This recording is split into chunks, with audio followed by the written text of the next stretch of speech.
Aí Paulo começa a dizer assim: Senhor, eu tenho um espinho na carne. É um mensageiro de Satanás que me esbofeteia. Na tradução original diz: me esbofeteia e me joga no chão. Vou traduzir. Paulo não tem um espinho no espírito, não tem um espinho na alma, não é uma coisa melancólica, não é só um sentimento. Paulo diz que tem um espinho na carne.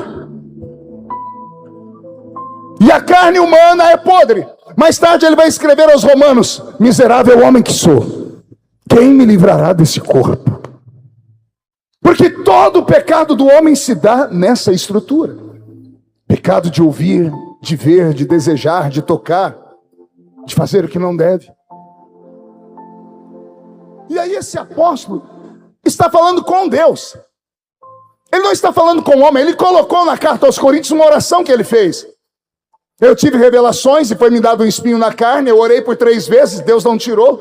E a minha missão aqui é explicar para vocês que quando ele vem, o diabo vem, ele me bate no rosto e ele me joga no chão. Então o espinho é na carne. Muita gente que estuda Paulo vai dizer: isso aí era porque ele era enfermo dos olhos, é por causa das perseguições, era por causa disso ou daquilo. Como não há explicação, eu posso pensar do meu jeito. O que é um espinho na carne? É um incômodo. É algo que te tira do sério, porque vai doendo e você não tem como arrancar aquilo. Às vezes tem que ir para um pronto-socorro, para um hospital. Foi-me dado um espinho na carne. E a sensação é essa: Satanás manda um mensageiro, bate no meu rosto e me joga no chão. Não há nada mais vergonhoso para o judeu do que tomar um tapa no rosto. Por isso bateram em Jesus quando prenderam ele no rosto. Não só apanhou no rosto, ele diz: me jogaram no chão, eu estava caído. Paulo está dizendo: eu estou caído.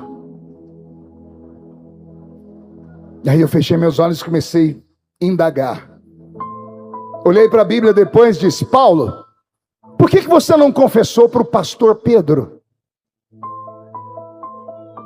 Por que você não confessou para o pastor João? Por que você não confessou para o pastor Tiago? Por que você não procurou alguém da igreja para abrir a sua alma?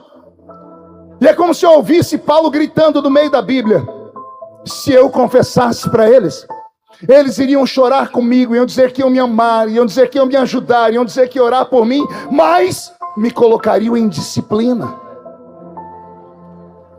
E disciplina implica: eu não posso pregar mais, eu não posso cantar mais, eu não posso mais participar da Santa Ceia, eu não posso mais nem ser chamado de membro de igreja.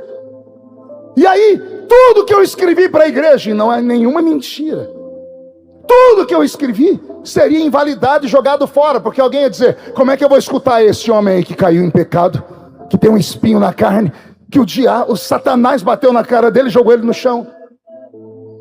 Eu começo a entender Paulo. Ele deve ter lembrado de Davi, quando Davi cometeu o pecado de contar o povo.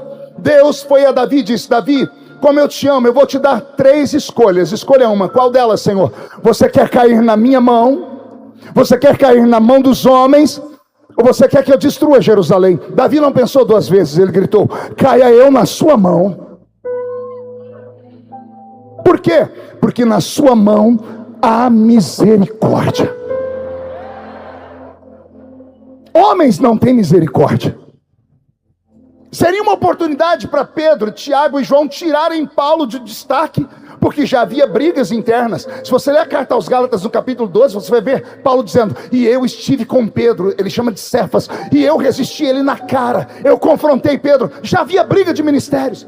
Então Paulo não podia confessar aos homens, porque senão os homens não entenderiam. Falariam que no momento iriam orar por ele, mas depois a boca miúda ia sair, e a calúnia ia esparramar, e a história ia virar uma polêmica, e a polêmica ia virar uma tragédia, e a tragédia ia virar um escândalo, e nós não teríamos os livros dele aqui na Bíblia. Aí, como Paulo não pode confessar para os homens, ele resolve confessar para o único que entende o homem. Pergunte: quem é, pastor? O Criador do homem. Só Deus entende o homem. Porque Ele criou as nossas células, a nossa estrutura. Ele sabe o que os hormônios fazem com a gente. Ele sabe o que acontece quando temos uma crise, um trauma. Então Paulo começa a dizer: Senhor, fala Paulo, posso rasgar o verbo? Rasga, fala tudo. O bem que eu quero fazer eu não